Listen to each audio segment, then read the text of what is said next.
લાગે છે તમને મારું ટેરેસ ગાર્ડન તે કોમેન્ટ કરજો ને ડાયરેક્ટ. પ્રકાશભાઈ જય શ્રી કૃષ્ણ, જય ગૌ માતા. અમારી મોર્નિંગ કે ગાયથી ને શરૂઆત થઈ નહીં આપણી આ ગોરી ગાયથી, ગોરી ગાયથી.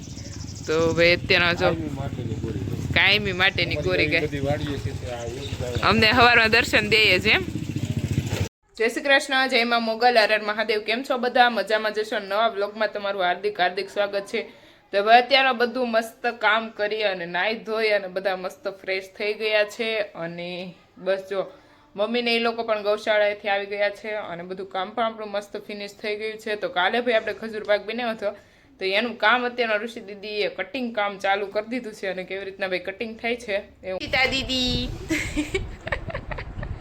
રુષિતા દીદી હાય રુષિતા. ધંધો જો તું ધંધો કરશો ને એટલે હું તારો વિડીયો ઉતારી લઉં છું. જો ઋષિ દીદી ફાઇનલી અત્યારમાં મસ્ત એનો ધંધો કરે છે ધંધો. અને તો અત્યારે જો રુષિતા દીદી આપણે કાલે ખજૂર પાક બનાવ્યો હતો તો એનું કટિંગનું કામ ચાલુ છે અને કંઈક આવી રીતના ભાઈ કટિંગ થાય છે. અને જો અને આ આવી રીતના કંઈક ડિઝાઇન મસ્ત પડે છે. અને ઋષિ દીદી તમને ખજૂર પાક ભાવે છે? એટલે તો પાછો બનાવ્યો છે. આવો કંઈક આપણે રેડી થઈ ગયો છે મસ્ત ખજૂર પાક. અને હવે ઋષિ દીદી કટિંગ કરી અને પછી શું કરશો તમે? એક ડબ્બામાં સ્ટોર કરશું. ખાઈ તો લેશું જ તે પાક્કું ને. તો ભાઈ આવું બધું ચાલે છે અને મસ્ત બની ગયો છે આપણો ખજૂર પાક. હેપી બર્થડે બટા. Thank you.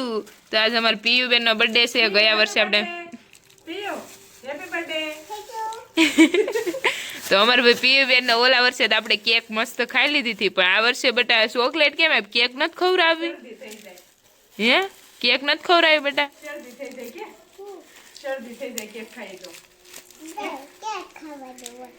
કેક ખાવાની હોય તો તું ખવડાવી તો ખરી. ખવડાવી કે હાંજે કે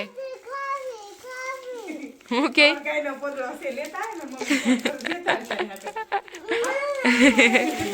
નહીં રીહા હું નથી. કેક મગાવી લે ભાઈ મવા જો ને ઊભી થઈ જા તો લાવશે નકર નહીં લાવ. નથી કરવો. બર્થડે ગર્લ પણ રીહાઈ ગઈ હો. હજી તો આપ એક ચોકલેટે શું થાય બટા? બીજી તો આપ ને બધું ભરત દાદાની બધાય ભોલી કાકાની બધાય આપ તો ખરી. ભોલી કાકા પાસે ઇન્જેક્શન મારશે. તો ભાઈ આજે આપણે મહેમાન આવી રહ્યા છે. માસીને એ લોકો પણ આવે છે અને આપણા ભાઈને એવા છે ફઈનો છોકરોની સાગરભાઈની કંકોત્રી દેવા માટે. તો આજે ભાઈ આપણે ઘરે બબે મહેમાન છે. તો અત્યારનો ઋષિતા દીદી મસ્ત રસોઈ બનાવે છે. તો આજે આપણે ભાઈ રસોઈમાં બનાવીએ છીએ હું બોલો ऋषिता दीदी. रसोई में बन रहा है ये है ब्रेस सेव बन रही है और साइड में बना है क्या बना है ऋषिता जी? पनीर भुर्जी की सब्जी और उसके साथ पराठा पापड़. अब ऐड होगा वो पता नहीं. चालू में ऐड हो जाएगा क्या मेनू फिक्स अभी तो नहीं हुआ है. अभी तो बना रहे हैं. लास्ट में क्या बनता है आप देखते ही रहना. તો ચલો ભાઈ અત્યારે આપણે કંઈક આવી રસોઈ બનાવે છે ઋષિતા દીદી.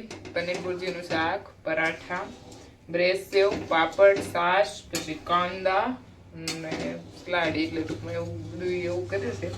સાદું સિમ્પલ એવું બધું ખાસ નહીં. પેલા ભાઈ કણકોણ ભજીયા રોટલી શાક ને દાળ ને ભાત ને એવું ખાતા. એવું ખીચડો અત્યારનો કોઈને ભાવે નહીં.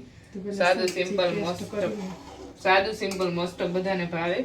તો ચાલો પેલા સબ્જી ટેસ્ટ કરી લઈએ પછી મળીએ. અત્યારે ભાઈ હું અને ઋષિતા દીદી બંને જઈએ છીએ. ક્યાં જાય ઋષિતા?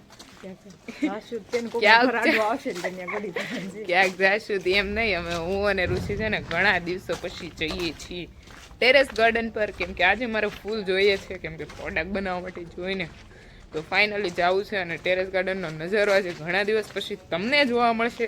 તો ઋષિતા દીદી હું 2 દિવસથી કહેતી ને ઋષિ મને કહેતી એલા ભાઈ તું કેસો 2 દિવસથી તો આવતી કેમ નહીં? હાલ આજ તો પાકું જઈ આવવાનું થાય. તો ચાલો પેલા પહોંચી જાય પછી મળીએ. હવે જો ફાઇનલી ટેરેસ ગાર્ડન ઉપર પહોંચી ગયા. ઋષિ અજીબ સ્મેલ છે. બહુ મસ્ત ફૂલ છે. જો તમે અલગ જ છે નજારો. જો ટેરેસ ગાર્ડન નો અત્યારમાં ફોટો પડાય ને લાય પાડ દો. પાડો ફોટો. ચાલ મસ્ત પાડી દો. ચાલ ને. અહીંયા મસ્ત ફોટા આવશે જો સારા આવશે હાલ પાડ દો ફોટા નથી પાડવા આપણે શું કે પ્રોડક્ટ માટે છે ને ફૂલ રિયલ યુઝ કરીએ છીએ તો અત્યારના જો આપણે ટેરેસ ગાર્ડનમાં બધા અલગ અલગ પ્રકારના ફૂલ છે તો આપણે ટેરેસ ગાર્ડન ઉપર અત્યારે મસ્ત ફૂલ લેવા માટે આવી ગયા છીએ અને કેવું લાગે છે તમને મારું ટેરેસ ગાર્ડન તે કોમેન્ટ કરજો ને ડાયરેક્ટ કપાય નહીં બાકી આપણા ભાઈ વારો પાડી દે એ ફૂલ એના ટેરેસ ગાર્ડન ને હાથ નું આવી જોઈએ એના જીવથી વાલું છે ને એનું ટેરેસ ગાર્ડન છે અને જો અત્યારે આપણે ફૂલ કલેક્ટ કરીએ છીએ અને આવી રીતના કાતરથી ભાઈ